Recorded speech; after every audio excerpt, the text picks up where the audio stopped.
Paul Chernikeeff with Rotec Engines. We're standing in front of a very interesting project, which is an RV8 with a Radial engine in it.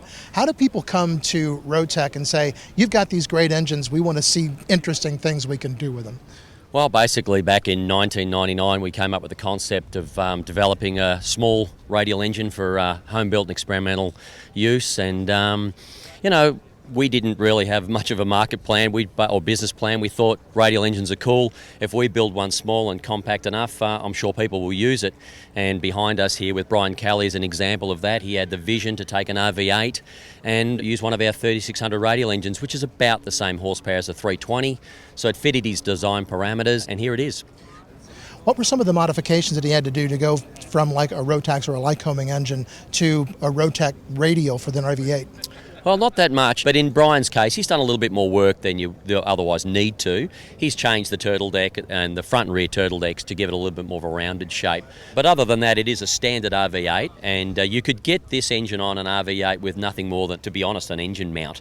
That would get you started, and from there you would work on your cowling shape and that sort of thing. And that's predominantly what we do. I mean, when our engine was first developed, there were no specific aircraft for our engine. It was just a matter of putting our engine on and then, changing the firewall forward to make it look accommodating, and most customers have achieved that well, and it's not that big a job, just a bit of a restyling job forward to the firewall will get you there. Why a radial engine? What made you decide, I want to design a radial engine for small airplanes? People come to me all the time and say, what's the main advantage about using a radial engine? And I'd say none. The main advantage is they just look cool. I mean, sure, we perform, we're reliable, we make good power, but at the end of the day, it's just an aesthetic thing. It just suits various aircraft. So the engine is entirely for the experimental market? That's correct. I mean, right from the get-go, we always envisaged our engine being used in recreational, sport aviation, home builders, plans-built aircraft, kit aircraft, that sort of thing, all experimental. No Rotec products are certified. That's really not in our philosophy. We're basically just about getting experimenters and home builders some radial engines and get it flying.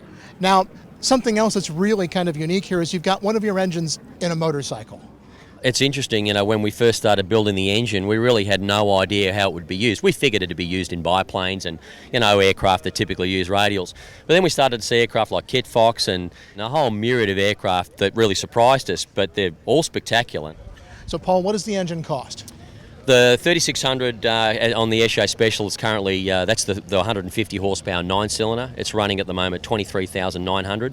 And our smaller engine, the 7-cylinder engine, which is 110 horsepower, is running at $19,990 US.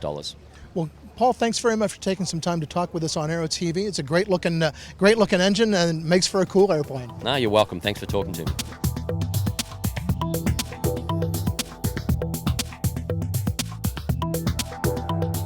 Aero-TV is brought to you by your Cessna 172 or 177 wants a TrueTrack autopilot, and so do many others. Visit TrueTrackAP.com and get your airplane added to the model list. The TrueTrack autopilot at TrueTrackAP.com.